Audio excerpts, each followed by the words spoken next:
English మాట్లాడడానికి భయపడుతున్నారా? అయితే మీకోసమే ఈ స్పోకెన్ ఇంగ్లీష్ క్లాసెస్. వెంటనే కాల్ చేసి జాయిన్ అవ్వండి. నమస్తే రమగారు. రమగారు, మనము నోవెల్స్ చెప్పుకుంటూ ఉన్నాం. మధ్యలో కొంచెం గ్యాప్ వచ్చింది కదా, ఏదైనా మంచి నావెల్ చెప్తారా? మరీ పాత నావెల్ కాదు, ఇవాళ తీసుకున్నది.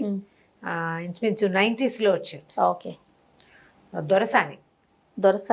సినిమా కూడా ఉంది రమగారు. ఇది ఇటీవల కాలంలో వచ్చింది కదా. ఆ సినిమాలో ఏమో ఆ అమ్మాయి ఏదో ఒక రాజుగారు అమ్మాయి, ఒక జమీందార్ కూతురు. ఇది కాదు. ఓకే. ఒక చక్కటి అందమైన అమ్మాయి కథ. చెప్పండి. ఈ రైటర్ ఎవరంటే రెంటచింతల మీనా ఆవిడ పేరు. ఈ కథ రాసేసరికి ఆవిడ చిన్నవారే, పెద్ద ఏజ్ ఉన్న ఆవిడేం కాదు. 20-30 మధ్యలో ఉండుంటాయేమో అనుకుంటున్నాను. నిన్నంతా మీరు మాట్లాడుతూ ఉన్నారు, టెక్స్ట్ చేస్తూ ఉన్నారు. ఆవిడేనా? అవును. ఓ సూపర్. నేను ఒక 5-6 రోజుల క్రితం మెసేజ్ పెట్టా, ఈ నావెల్ చెప్పాలనుకుంటున్నాను, మనసులోని మనసు చేసినట్టుగా చేస్తాను అని. అయితే ఆవిడ వారం నుంచి చూడలేదు. నిన్న నేను ఇక్కడ స్టూడియోలో అన్నారు కదా, చేయండి మీరు ఎలా చేస్తారో నాకు కూడా ఇంట్రెస్టింగ్ గా ఉందని చెప్పారు. అయితే ఈవిడతోటి మాట్లాడడం కుదిరిందనమాట. ఇది స్వాతిలో సీరియల్గా వచ్చింది.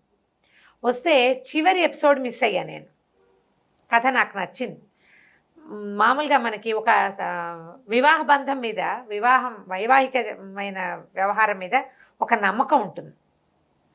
ఇష్టం లేకుండా పెళ్లి చేసుకున్న క్రమంగా పెళ్లిలో అడ్జస్ట్ అవుతారు పీపుల్. మనం అలాంటివి చూస్తాం కదా. పెళ్లికి ముందు నువ్వంటే నాకు ఇష్టం లేదు, లేదా పెళ్ళి అవ్వగానే కూడా మా అమ్మా నాన్నల బలవంతంతో పెళ్లి చేసుకున్నాము అన్న వాళ్ళు క్రమంగా సంసారంలో పడిపోతే మన చుట్టాల్లో వాళ్ళల్లో కనిపిస్తూ ఉంటారు. అవునవును. అయితే ఈ కథలో ఏంటంటే ఇష్టం లేకుండా ఏదో ఒక తొందరపాటుకు లోనే పెళ్లి చేసుకుని అమ్మాయికి నువ్వంటే నాకు ఇష్టం లేదని చెప్పి మెల్లిగా ఆ వివాహ బాంధవ్యానికి లోబడిపోయిన ఒక అబ్బాయి అమ్మాయి కథ. మంచి ఇందులో ఒక చిన్న రొమాంటిక్ ఇది ఉన్నది, కానీ అది గట్టిగా చెప్పబడదు, ఒక సాఫ్ట్గా వెళ్తుంది అన్నమాట. ఒకే చోట కలిసి ఉంటే భార్యాభర్తలు వివాహం అయిన తర్వాత ఆ బాంధవ్యం వాళ్ళని ఎట్లా కలుపుతుంది అని చెప్పే చిన్న కథే. ఒక ఏమైనా 22 ఎపిసోడ్లు అలా ఉన్నాయి అంతే. 22 వారాల కథ, అంతకంటే పెద్దది కాదు. వారం వెయిట్ చేసేదాన్ని బాగా నేను. 90s లో వచ్చింది. రమగారు, ఇప్పటికీ స్వాతిలో ఇలా సిరీస్ వస్తున్నాయా రమగారు? సీరియల్స్ ఇప్పుడు మధుబాబు గారిది కూడా ఏదో నడుస్తుంది ఇప్పుడు, నల్ల త్రాచో ఏదో. ఎక్కడైనా ఓసారి పుస్తకం కనబడితే చూస్తుంటాను నేను. ఇప్పుడు చదవట్లా. అప్పుడు ఏం చేసేదానంటే రోజువారీ పుస్తకాలు తెచ్చిచ్చేందుకు ఒక అతను వస్తుండేవాడు. నెలకి ఇంత డబ్బులు కట్టేవాళ్ళం. ప్రతిరోజు వీక్లీ ఏదో ఒక వీక్లీ చతుర, విపుల అవి వచ్చేవి, స్వాతి మంత్లీ వచ్చేది, స్వాతి వీక్లీ, ఆంధ్రజ్యోతి, అప్పుడు పుస్తకాలు ఉండేవి. నవ్య, తర్వాత ఏమో పల్లకి అవి కూడా వచ్చేవి. హాసం అనే ఒక పత్రిక అట్లా వస్తుండేవి. ఇప్పుడు ఒక 8 ఏళ్ళుగా ఆ మనిషి కుదరలేదు. నేను కూడా ఏవేవో రకరకాల వేరే వ్యవహారాల్లో పడిపోయి రెగ్యులర్ వీక్లీలు చదవటంలో. అయితే మీనా గారు కొంతకాలం క్రితం నాకు ఫేస్బుక్లో కలిశారు. నేను ఫేస్బుక్ పెట్టేసరికల్లా ఆవిడ రెస్పాండ్ అయ్యారు, నన్ను చూస్తున్నానని చెప్పారండి. ఇప్పుడు పెద్దగా కథలు అవి రాయట్లేదు, తక్కువ రాస్తున్నారు. రాస్తూ ఉండండి బాగుంటుందని అడిగాను, కానీ తర్వాత పెద్దగా ఆవిడతో నేను మాట్లాడలే. చాలా రోజుల తర్వాత నేను మెసేజ్ పెట్టి ఆవిడకి చేస్తాను. సూపర్, బాగుంటుంది కథ. ఇప్పటికి కూడా దొరుకుతుంది. దొరసాని పేరుతోటి, రెంటచింతల మీనా ఆవిడ పేరు. షూర్గా మీనా రెంటచింతల పేరుతోటి మీరు మనం ఫేస్బుక్లో కూడా వారిని చూడొచ్చు. స్క్రిప్ట్లో ఈ పుస్తకం దొరికింది నాకు. స్క్రిప్ట్ అనే యాప్ ఉంది. అది ఒక 4 రోజులు మనం ట్రై చేయొచ్చు, ఫ్రీ ట్రయల్ ఇస్తాడు. 4 రోజుల తర్వాత మనం బ్యాంక్ అకౌంట్ అని అటాచ్ చేసేయాలి. నెలకి ఇంతని కట్ అవుతుంది. రెగ్యులర్గా ఏవో ఒక నావెల్స్, పుస్తకాలు పాతవి చదివేందుకు ఒక అవకాశం. ఆన్లైన్ చదవటమే నేను చదువుతున్నా కదా.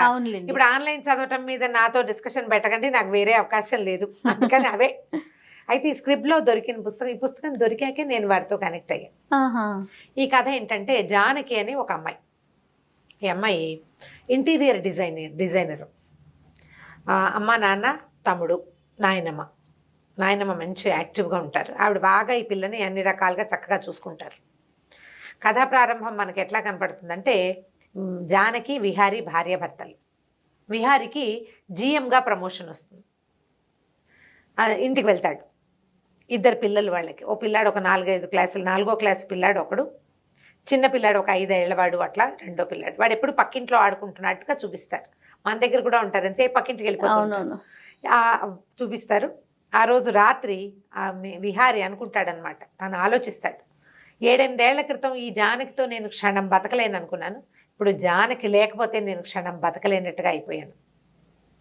కథ ఇట్లాగే మొదలవుతుంది. వీళ్ళకి పెళ్లి చేస్తారు.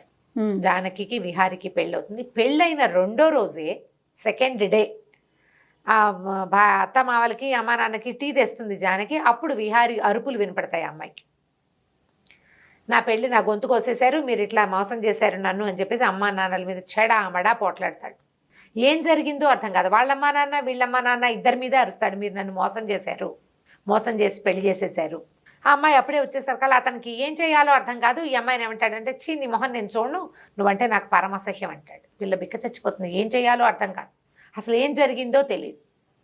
అతను వెళ్ళిపోయాక వాళ్ళమ్మా నాన్న వీళ్ళమ్మా నాన్న ఇద్దరు అమ్మాయికి చెప్తారు.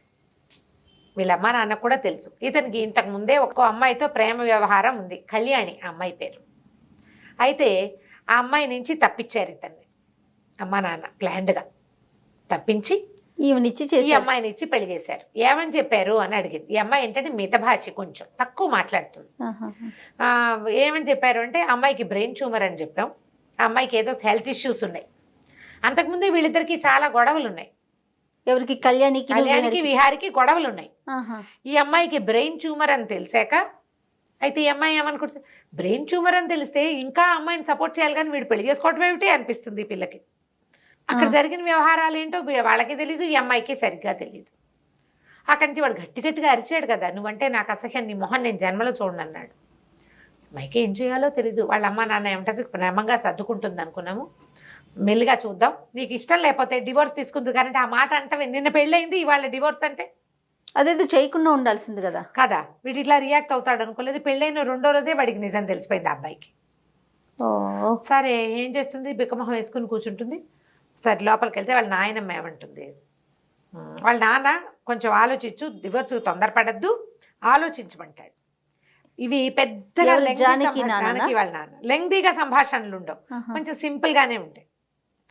ఆలోచించు, నిదానంగా చూద్దాం, కొంచెం టైం తీసుకుందాం, డివోర్స్ తీసుకోవచ్చు కానీ దానికి తొందరపడటం ఎందుకు, ఇప్పుడే నేనే కదా పెళ్ళైంది, కొంచెం సమయం ఇస్తే ఇవన్నీ సర్దుబాటు కావచ్చు. మాకు తెలుసు విహారి చక్కటి వాడు, మంచి ఉద్యోగం, అమ్మ నాన్న చాలా మంచివాళ్ళు, ఒక్కడే కొడుకు, వాళ్ళు కూడా నీతో బాగా ఉంటారు, నీకు లైఫ్ బాగుంటుందని చేసాం. ఆ ఒకటేదో ఆ మాత్రం స్నేహాలు ప్రేమలు లేని వాళ్ళు ఎవరు ఈ రోజుల్లో.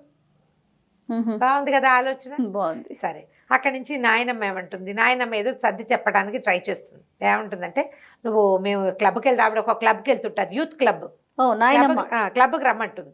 నేను ఎందుకు రావాలి, నేను రాను, అయినా యూత్ అని పేరు పెట్టుకుని నిన్నెందుకు చేర్చుకున్నారు వాళ్ళంటే, అక్కడ రవి నిన్ను అడుగుతున్నాడు రమ్మంటుంది.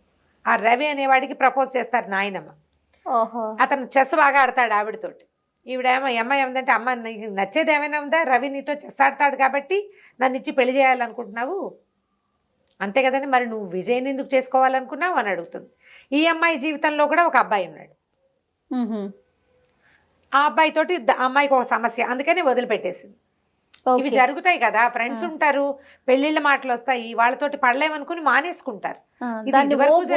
చూడక్కర్లేదు, ఇప్పుడు అసలు చూడాలా, ఇది వరకు కూడా చూసేవాళ్ళు కాదు, ఎవరికి వాళ్ళు డిసైడ్ చేసుకోవచ్చు, అదేం పెద్ద వ్యవహారంగా ఏమి నడిచేది కాదు. ఈవిడేమందంటే, కాదు నువ్వు ఎందుకు ఆలోచించవు దీని మీద, ఒకడేమో నీకు క్లాస్ పీకుతాడు ఆ విజయ్ అన్నవాడు, వీడేమో నీ మీద అరిచాడు, వీళ్ళిద్దరెవరు నీకు నో చెప్పడానికి, నువ్వు కదా నో చెప్పాల్సింది. ఇంత అత్యద్భుతమైన అమ్మాయిని పోగొట్టుకున్నావని ఏడవాలి వాళ్ళు, అది చెయ్యాలి నువ్వు అంటే, దానా దీనా విడాకులు తీసుకోవద్దు అని చెప్తోంది నాయనమ్మ స్మూత్గా. అక్కడి నుంచి అమ్మాయి ఏదో కొద్దిగా కొట్టుకున్నారు, పోట్లాడుకున్నారు. కొద్ది రోజులు గడిచిపోయిన తర్వాత ఈ అమ్మాయి అతని దగ్గరికి వెళ్ళిపోతుంది. వీళ్ళు ఉండేది విజయవాడలో, హైదరాబాద్ వెళ్ళింది. వెళ్ళేసరికల్లా విహారి దగ్గరికి పంపించారు. కాపురానికి వెళ్ళింది, ఎందుకు వెళ్ళిందో చెప్తుంది. వెళ్ళింది, వాళ్ళ అమ్మ నాన్న నువ్వు మనసులో పెట్టుకోకు, ఏడవకు, ఏదైనా ఇబ్బందిగా ఉంటే వచ్చేసేయి, నువ్వు బాధపడద్దు అని ఎట్లా కొట్లా బతిమలాడి అమ్మాయిని ట్రైన్ ఎక్కించారు. ఎక్కింది, వెళ్ళింది. వెళ్ళేసరికల్లా అతను ఇంట్లో లేడు, తాళం వేస్తుంది. ఇల్లంతా చాలా బాగుంది, చక్కగా క్యూట్గా ఉన్న డూప్లెక్స్ ఇల్లు, మొక్కలకు నీళ్ళు అవి పోయిట్లా, మిగిలిందంతా బాగుంది. ఆవిడ కూర్చుని ఉంటుంది, సామాన్లు అన్నీ పట్టుకుని. ఓ అమ్మాయి వేస్తుంది చక్కగా పోనీ టైల్ చేసుకుని. అప్పుడు ఈ అమ్మాయికి తెలుస్తుంది అనమాట, విజయ్ అని ఈ అమ్మాయికి ఒక ఫ్రెండ్ ఉన్నాడు మన జానకి. అతను ఏం చేసేవాడు, ఈ అమ్మాయి ఏంటంటే కొంచెం పాతకాలం పద్ధతిలో లూజ్గా పెద్ద పెద్దగా ఉండేటువంటి చుడిదార్లు వేసుకునేది. ఫ్రెండ్షిప్ అయిన కొత్తల్లో బాగానే ఉండి క్రమంగా ఈ డ్రెస్సింగ్ స్టైల్ మార్చుకో, మంచి చక్కగా బట్టలు వేసుకో, లేటెస్ట్ ట్రెండీగా ఉండు, ఐబ్రోస్ ప్లక్ చేసుకో, మస్కారా వేసుకో, జుట్టు ఇంత బారెడి జడ, ఆ జడ కత్తిరించుకుని స్టైలిష్గా చేసుకోమని చెప్పేవాడు అతను. అప్పుడు జానకి ఉండదు అనుకునేది అమ్మాయి. దిస్ ఈజ్ మీ, దీంట్లోంచి మారకూడదు. ఎవరి కోసమైనా మారాలా మనం? ఈ కథలో నాకు అండర్ కరెంట్ 90sలో నన్ను అట్రాక్ట్ చేసింది, ఇప్పటికీ నాకు నచ్చిన పాయింట్ అది. నీలాగా నువ్వు ఉండటానికి నువ్వెవరినైనా ఎందుకు ఇంప్రెస్ చేయాలి? నిన్ను చూసి ఇంప్రెస్ అవ్వాలి. వాళ్ళ ఇంప్రెషన్ కోసం నువ్వెందుకు మారాలి? నీకు నచ్చింది నువ్వు చెయ్యి. త్రూ అవుట్ ద స్టోరీ అది నడుస్తూ ఉంటుంది. నేను నాలాగా ఉంటా, లూజు లంగడా బట్టలు వేసుకోవటం, లూజ్గా ఉన్న డ్రెస్ వేసుకోవటం, పెద్ద బారెడ్ జడ వేసుకోవటం, పెద్ద బొట్టు పెట్టుకోవటం, ఐబ్రోస్ షేపు గీపు చేసుకోకుండా చక్కగా కళ్ళ నిండా కాటికి పెట్టుకుని పెద్ద జడ వేసుకుని పువ్వులు పెట్టుకోవడం అమ్మాయి స్టైల్. వీడికి అమ్మాయి నచ్చింది, కానీ అమ్మాయి స్టైల్ తనకు కావాల్సినట్టుగా మార్చేయాలని చూస్తాడు విజయ్. వాడిని భరించలేననుకుని ఈ అమ్మాయి ఆత్మాభిమానం పైకి లేచి వదిలేస్తుంది అతను. ఈ అమ్మాయిని కళ్యాణి వస్తుంది అక్కడికి. ఇది గుర్తొస్తుంది అనమాట. విజయ్కి ఎట్లా కావాలో అలా ఉంది కళ్యాణి. చక్కగా షార్ట్ హెయిర్, పోనీ టైలు, చక్కగా మంచి మస్కరా, ఐ లాషెస్కి చక్కగా బాగా చక్కగా నీట్గా చేసిన మస్కరా వేసుకుని ఫిగర్ హగ్గింగ్ టైప్ డ్రెస్ వేసుకుని కనపడుతుంది. అబ్బో విహార్ ఏదో చెప్పాడు, మీరు భలే అందంగా ఉన్నారంటుంది. జానకి చాలా అందమైంది, కానీ కొంచెం పథకాలం పద్ధతిలో ఉంటుంది. అమ్మాయి చీర జడ అవన్నీ కూడా కాస్త కన్జర్వేటివ్ మోడ్లో ఉంటాయి. సరే ఏం చేస్తుంది, కాసేపు చూసి విహార్ ఇప్పట్లో రాడు అని ఆలోచించి, మీరు రావడం అసలు ఇష్టం లేదు నాకు అని చెప్పి తాళం తీసి బ్యాగ్లో పర్సులో నుంచి తాళం ఉంటుంది. విహారి ఇంటి తాళం కళ్యాణి దగ్గర ఉంది. తాళం తీస్తుంది, లోపలికి వెళ్ళండి అంటే తీసుకొస్తుంది. తీసుకొచ్చి పైకి తీసుకెళ్తుంది. ఒక పెద్ద బెడ్రూమ్, పక్కన ఒక గెస్ట్ రూమ్ ఉంటుంది. ఇల్లు చక్కగా ఉంటుంది, డూప్లెక్స్ ఇల్లు. ఈ రూమ్లో సామాన్లు పెట్టుకోమంటుంది. గెస్ట్ రూమ్లో పెట్టుకోవాలి భార్య. కాసేపు ఉంది, పైన కంపెనీ ఇచ్చింది. విహార్ వచ్చాడని పరిగెత్తుకుంటూ కిందకి వెళ్తుంది కళ్యాణి. పైకి అతన్ని పైకి వచ్చి ఎందుకు వచ్చావు అని పోట్లాడతాడు. నువ్వు ఎందుకు వచ్చావు, నీకు నాకు సంబంధం లేదని చెప్పేసా కదా, నీ మొహన్ నాకు గిట్టదని చెప్పే కదా, ఎందుకు వచ్చావు అంటాడు. నేను వచ్చాను, నా అంతటి నేను వచ్చాను, నా అంతటి నేను వెళ్ళేదాకా నేను ఇక్కడే ఉంటానని చెప్పేస్తుంది. వాళ్ళను, నేను నీ భార్యని, నా పని మీద వచ్చాను, నువ్వు పిలిస్తే రాలా, ఇప్పుడు ఇప్పటిదాకా మీ ఇల్లే, మీదే ఇల్లు, నేను నీతో నా పెళ్ళి సేఫ్గా ఉన్నన్నాళ్ళు ఇది నా ఇల్లు కూడా వెళ్ళనంటుంది. అతను కాస్త ఆ కళ్యాణితో కలిసి బండి మీద వెళ్ళిపోతాడు. ఈ అమ్మాయి ఇల్లు వాకిలి కొంచెం చూసుకుని చక్కగా ఇల్లు బాగుంది, అమ్మాయికి శుభ్రాలు బాగా పని చేసుకుంటుంది, ఎంతసేపు పని చేస్తుంది. మొక్కల్లో నీళ్ళు పోసుకోవటం, అన్నీ నీట్గా సర్దటం, పని దులుపుకోవటం, ఆ గోల్ చాలా ఎక్కువ. స్టార్టింగ్ నుంచి చివరి దాకా చూపిస్తూనే ఉంటారు అది కథలో. అమ్మాయి పని చేస్తుంది అని అంతా చూసుకుంటుంది. తిండికి ఏముందో చూసుకుని ఏదో బ్రెడ్ పెట్టుకుని తింటుంది, పైకి వెళ్ళి పడుకుంటుంది. చీకటి పడ్డాక రాత్రి అయ్యాక అతను వస్తాడు, ఏదో వండుతాడు, కిందకు వచ్చి చూస్తుంది, కంచ పడేస్తాడు తినమని. అమ్మాయి ఉంది కదా మరి, ఏ పెద్దగా తిందు, పడుకుంటుంది. ఒక రోజు గడుస్తుంది, 2 రోజులు గడుస్తాయి. ఈ అమ్మాయి ఎందుకు వచ్చింది, ట్రాన్స్ఫర్ అయిపోయింది. ఈ అమ్మాయి ఏం చేసింది, పెళ్లి కుదిరిపోయింది, పెళ్ళి అయిపోతుంది కదా అని హైదరాబాద్ ట్రాన్స్ఫర్ పెట్టుకుంది. వాళ్ళ కంపెనీ ఇక్కడ ఉంది, అక్కడ బ్రాంచ్లో పనిచేసేది, ఉద్యోగం చేసే అమ్మాయి. మరి అమ్మాయి ఫ్యాషన్ డిజైన్, అదే ఏమంటారు దాన్ని, ఇంటీరియర్ డిజైనర్. ఓకే, ఆర్కిటెక్చర్ చదివి ఉంటుంది బహుశా, డిజైనింగ్ చేస్తుంది ఇళ్ళు. ఇక్కడ బ్రాంచ్లో చేరాలి. ఇంకా సెలవు ఉంది, సెలవు అయ్యాక ఈ లోపల అలవాటు అవుతుంది. కాస్త ఇంట్లో ఉండి అలవాటు చేసుకుని ఆఫీస్కి వెళ్ళాలి. సరే ఇంకేం చేస్తాడు, భార్య వచ్చేసింది. ఈ లోపల ఏమవుతుంది, ఇతను ఒక కెమికల్ కంపెనీలో పనిచేస్తాడు, చాలా మంచి పోస్టులోనే ఉంటాడు. అయితే మేనేజర్ ఆయన ఎండి పిలుస్తాడు, మీ ఆవిడ వచ్చింది కదా, నువ్వు పెళ్ళాన్ని మా ఇంటికి తీసుకురమ్మంటాడు భోజనాన్ని. ఆయన రాఘవరత్న ఆయన పేరు. ఆయన భార్య కుమారుడు ఉంటారు, కూతురు కూడా ఉంది, కూతురుని చూపించారు కథలో. భోజనానికి తీసుకురమ్మంటే సరే ఏం చేస్తాడు మరి, ఈ అమ్మాయి పెళ్ళయింది, ఈ అమ్మాయి వచ్చింది, అవన్నీ ఆయనకు తెలుసు. సరే వాళ్ళ ఇంటికి తీసుకెళ్తాడు, అడుగుతాడు రమ్మ వస్తావా అని. సరే చక్కగా తయారవుతుంది. ఆ అమ్మాయి ఉంది, పట్టు చీర కట్టుకోవటం అవన్నీ స్టైల్. నేను ఫ్యాషన్ పీరియడ్కి వచ్చినట్టు వస్తున్నావు, అలా కాదంటాడు. మరి ఇప్పుడు చీర మార్చుకోవాలంటే టైం లేదు. వాళ్ళ ఇంటికి తీసుకెళ్తాడు. ఇంటికి తీసుకెళ్లేసరికి అలా వాళ్ళు విపరీతంగా ఇంప్రెస్ అవుతారు. అమ్మాయితోటి ప్రేమలో పడకుండా ఎవరూ ఉండలేరు. అమ్మాయి మనిషి ఎట్లాంటిది, పైగా మృదు భాషి, తక్కువ మాట్లాడుతుంది, ప్రశ్నకి చక్కగా సమాధానం చెప్తుంది, నిదానంగా ఆన్సర్ చేస్తుంది, అందంగా ఉంటుంది. నువ్వు పెద్ద పెద్ద కళ్ళు, కళ్ళ నిండా కాటుక, చక్కటి ముఖం, చక్కగా జడ, మంచి పట్టు చీర, కుదురుగా కుందర బొమ్మలా ఉంటే ఎవరికైనా నచ్చుతుంది కదా, గీసిపెట్టిన బొమ్మలాగా ఉంటుంది. వీళ్ళకు ఒక అబ్బాయి ఉంటాడు, ఆ రాఘవరత్నకి, గౌతమ్. ఆ అబ్బాయి కళ్ళు అంటుకుపోతాయి ఈ అమ్మాయి మీద. వీళ్ళకి తెలుసు కళ్యాణితో వీడి లవ్ స్టోరీ, 2 ఏళ్ల పాటు వాళ్ళు కలిసి తిరిగింది. కళ్యాణ్ని వదిలేసి ఈ అబ్బాయి, ఈ విహారి జానకిని పెళ్లి చేసుకున్నది వాళ్ళకి తెలుసు. ఆ జానకి పేరు వాళ్ళకి చాలా నచ్చుతుంది. పైగా అమ్మాయి ఇంట్లో ఉన్న సామాన్లన్నీ పక్కగా ఏవేవి ఎక్కడైనా ఉన్నాయి అంటే డిజైనర్ కదా, అప్పుడు అతను చెప్తాడు ఈ అమ్మాయి డిజైనర్ అనేసరికి వాళ్ళకి ఇంకా ఇంత నిదానంగా కన్జర్వేటివ్గా ఉన్న అమ్మాయి ఫ్యాషన్ డిజైనర్ అనకూడదు, ఇంటీరియర్ డిజైనర్ అంటే వాళ్ళు ఇంకా స్టైలిష్గా ఉండాలి. కన్జర్వేటివ్గా ఉన్న అమ్మాయి, ఆ అమ్మాయి చేసే వర్క్, ఇవి రెండు వాళ్ళని ఆకర్షిస్తాయి.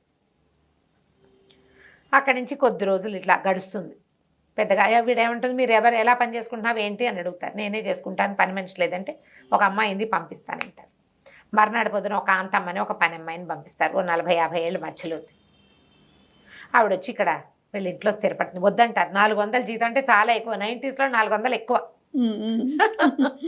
మా 90sలో మేము కూడా మా పని మనిషికి 100 రూపాయలు ఇచ్చేవాళ్ళం. 100 చాలా ఎక్కువ. 80 అసలు అప్పుడు 80 రూపాయలు మాత్రమే. 100 రూపాయల పని మనిషి కూడా ఉండేది మనకి ఇదివరకు. 100 రూపాయలు పని అంతే అంతే.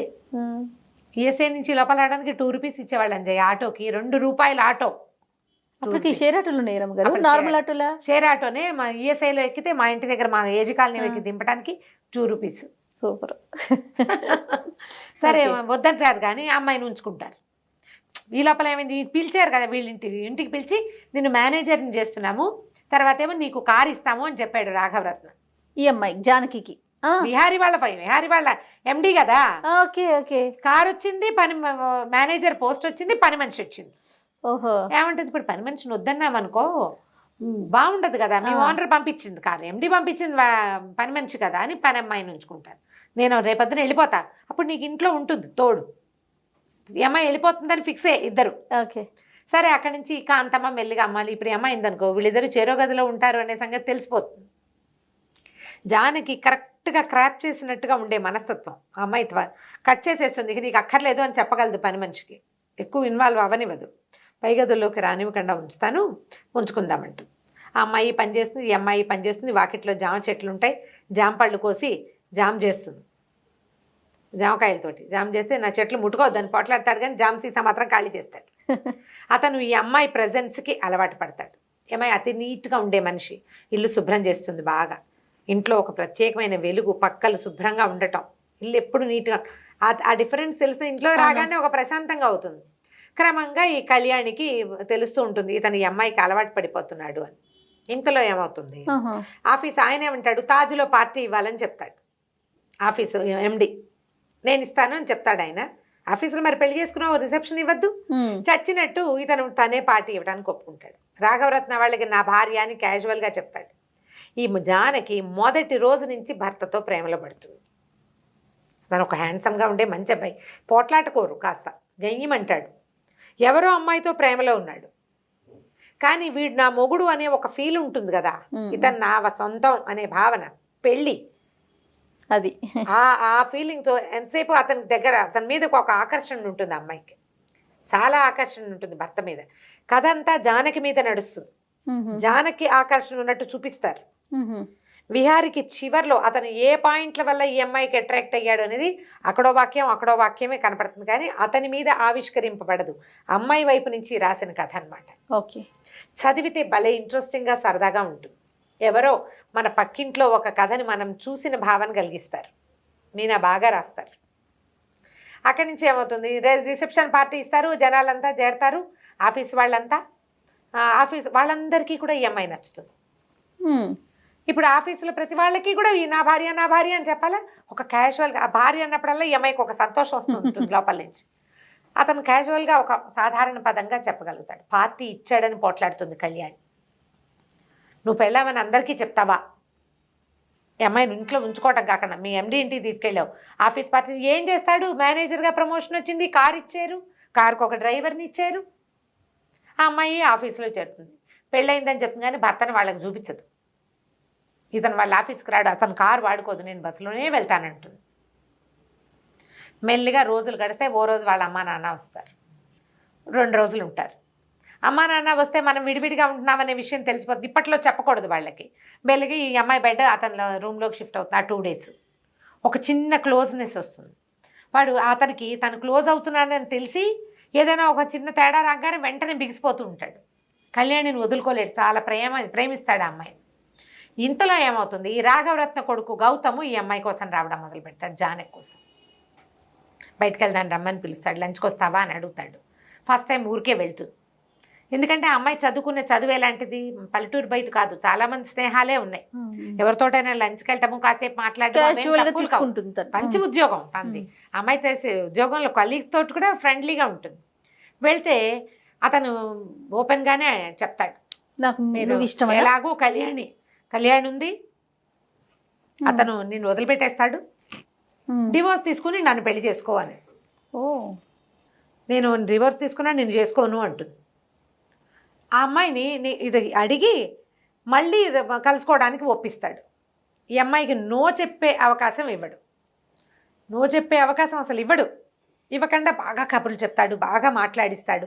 ఈ అమ్మాయి మృదువుగా స్వీట్గా మాట్లాడే అమ్మాయి. ఇక వారం కలవటం మొదలు పెడతారు.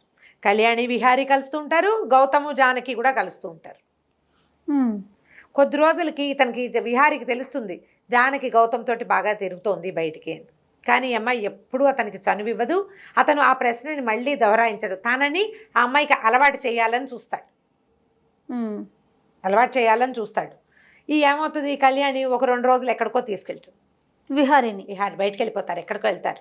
ఒక్కోసారి అతను లేటుగా వస్తాడు, రాత్రి పడుకుంటుంది, అతను పొద్దున్న లేవడు. ఈ అమ్మాయి ఆఫీస్కి వెళ్ళిపోతుంది. అతను ఇంట్లో లేడు, ఊళ్ళో లేడు అనే విషయం అమ్మాయికి అర్థం కాదు. వీళ్ళిద్దరికి సంబంధ బాంధవ్యాలు ఏం లేవు, ఒకళ్ళ కోసం ఒకళ్ళు చూడటల్లా. అసలు చూస్తూ ఉంటారు, అండర్ కరెంట్ నడుస్తూ ఉంటుంది, ఓపెన్గా ఏం చెయ్యరు వాళ్ళు. ఓకే, ఊరెళ్ళేసరికి కదా, ఊరెళ్ళి మీ ఆయన కళ్యాణిని తీసుకుని ట్రిప్కి వెళ్ళాడని చెప్తాడు గౌతమ్. నువ్వు వాడి కోసం చూడక్కర్లేదు, వివాహ బంధానికి విలువేం లేదు, నువ్వు డివోర్స్ తీసుకో, నన్ను పెళ్లి చేసుకో.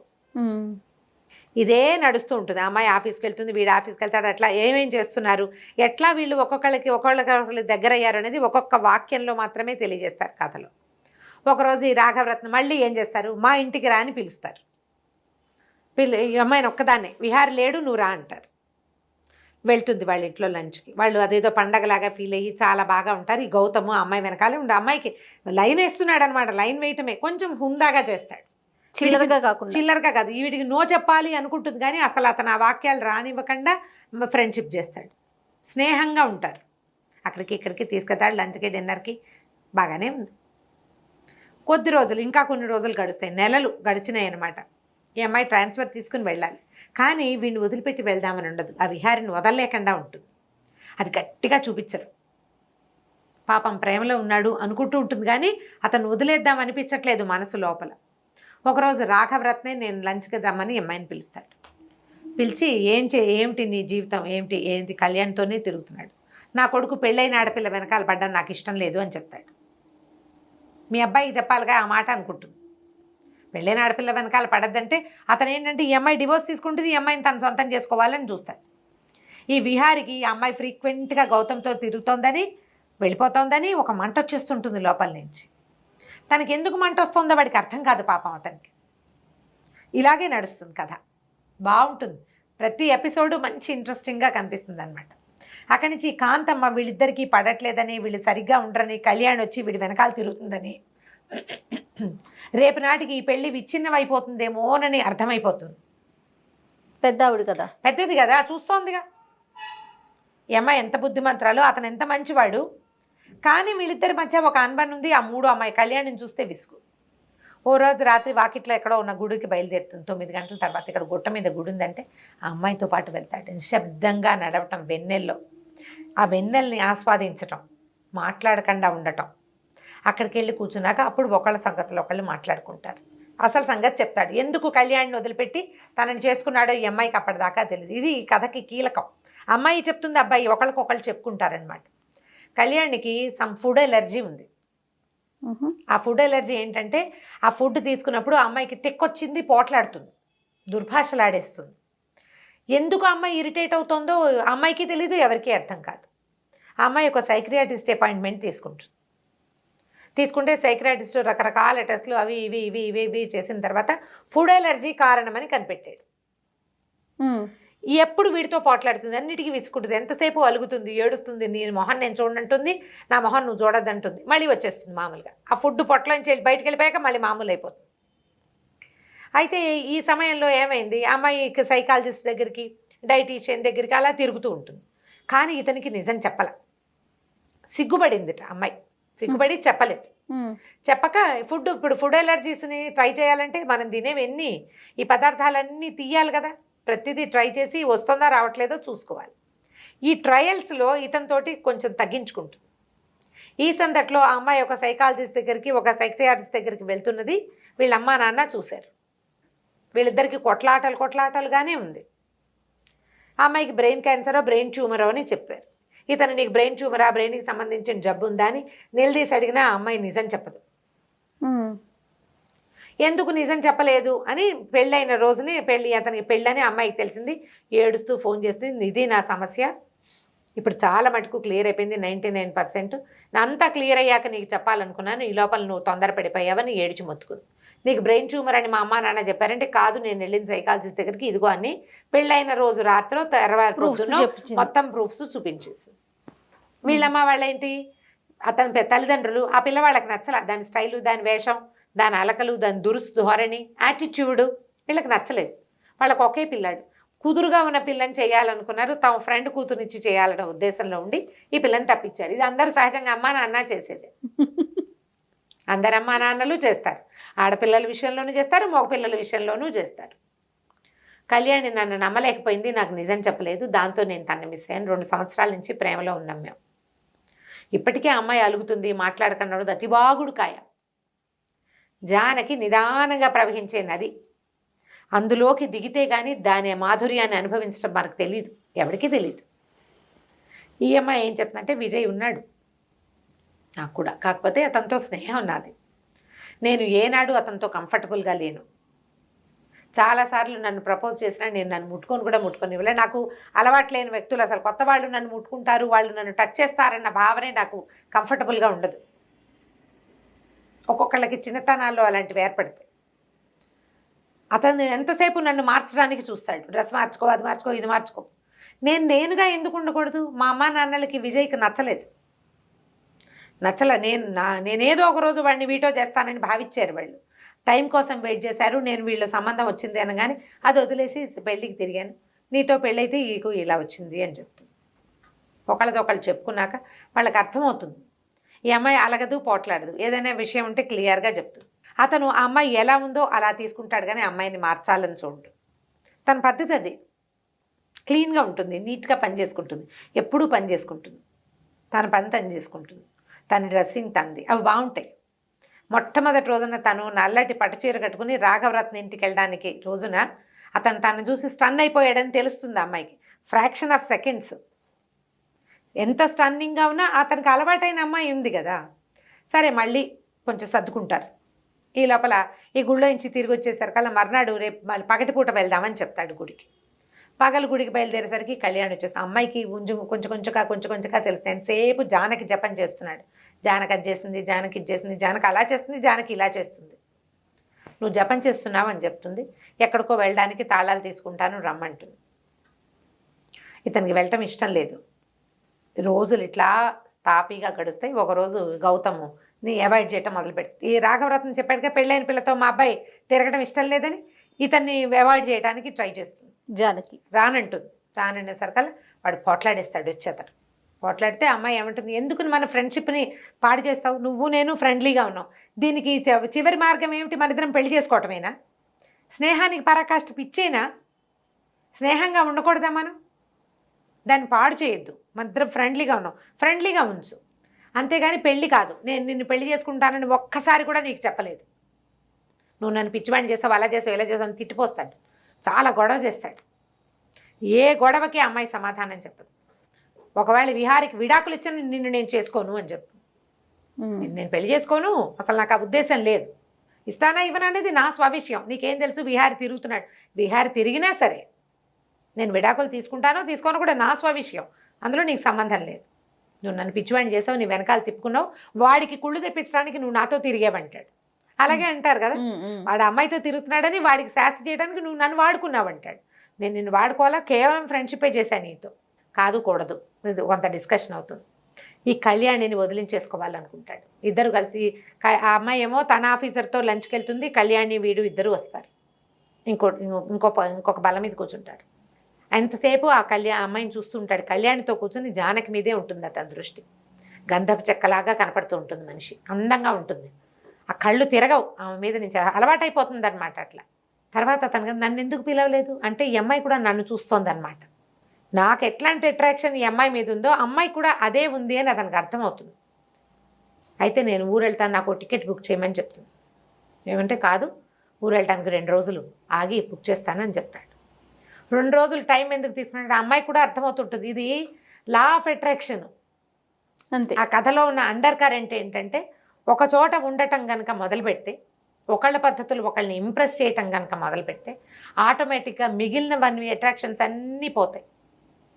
ఈ కలిసి ఉండటం సహజీవనం ఉంది చూసావా, ఇది మనుషుల్ని దగ్గరికి లాగుతుంది. ఇందులో ఇంటిమసీ లేదు, క్లోజ్నెస్ లేదు, ఎవరి జీవితం వాళ్ళది, కానీ వాళ్ళిద్దరూ కలిసి ఉంటారు. ఒక అలవాటు అవుతుంది. మనం ఇలాంటి కథలు కొన్ని చూస్తూ ఉంటాం. అవును, అలవాటు తెలుస్తుంది, ఒకళ్ళనొకళ్ళు బాగా తెలుసుకోగలుగుతారు. నాకు కావాల్సింది ఇక్కడే ఉంది అని అర్థమవుతుంది. సరే కళ్యాణికి చెప్పేస్తాడు, నేను జానకిని వదిలిపెట్టి ఉండలేను, ఆమె నన్ను విపరీతంగా ఇంప్రెస్ చేసేసింది, కాబట్టి వెరీ సారీ, నేను నిన్ను పెళ్లి చేసుకోలేను. వాళ్ళ అమ్మా నాన్న కూడా వస్తారు, కళ్యాణి వాళ్ళ అమ్మా నాన్న వస్తారు. వాళ్ళు పెళ్ళి పెళ్ళి పెళ్ళి అంటారు. నీకు పెళ్ళయిందని మా అమ్మా నాన్నకి చెప్పద్దు అని గట్టిగా చెప్తుంది. చెప్పడు, కానీ పెళ్ళికి టలా ఇస్తాడు. వాళ్ళు అడుగుతుంటే తర్వాత తర్వాత అంటాడు. ఈ జానకి ఏం చేస్తుంది, అతనికి ఆ గౌతమ్కి కూడా అర్థమవుతుంది, క్లియర్గా ఆలోచించుకుంటాడు. మా ఇంటికి వచ్చిన రోజున జానకి ఎలా మొగుడికి వేసి చూస్తోంది, అతను ఎట్లాంటి బట్టలు వేసుకున్నా ఆ భర్త మీదే ఆకర్షణ అమ్మాయికి. కొత్తగా పెళ్ళైన వాళ్ళు ఒకళ్ళనొకళ్ళు చూసుకునే చూపు విహారి చూడాలి, కానీ జానకి కళ్ళన్నీ విహారి మీదే ఉన్నాయి. నన్ను చూడలేదు, నేనే పొరపాటు పడ్డాను. అమ్మాయి సామాన్యంగానే ఆ ఫ్రెండ్షిప్ చెడగొట్టుకోవటం ఇష్టం ఉండదు. ఇతన్ని అడుగుతాడు విహారికి, వాళ్ళిద్దరికి చిన్న సంభాషణ ఉంటుంది. నువ్వు ఏం చేస్తావు, ఏదో ఒకటి చేస్తానంటాడు. జానకిని బాధ మాత్రం పెట్టద్దు, బాధ పెట్టకు, అలాంటి వాళ్ళు దొరకరు. ఆమె నీ సొంతమైతే నీ అంత లక్కీ ఫెయిల్ ఇంకెవడు ఉండడని చెప్తాడు. వీడికి అర్థమవుతుంది ఈ అమ్మాయి ఇతన్ని రిజెక్ట్ చేసేసింది. పువ్వులు పంపిస్తాడు, క్షమాపణతో జానకి గారికి అని పంపిస్తాడు. ఎందుకు క్షమాపణలు అని అడుగుతాడనమాట విహారి. అడిగితే పెళ్ళి రిజెక్ట్ చేశాను, నేను అతను చేసుకునే ఉద్దేశం, ఇతనికి ఉత్సాహం వస్తుంది.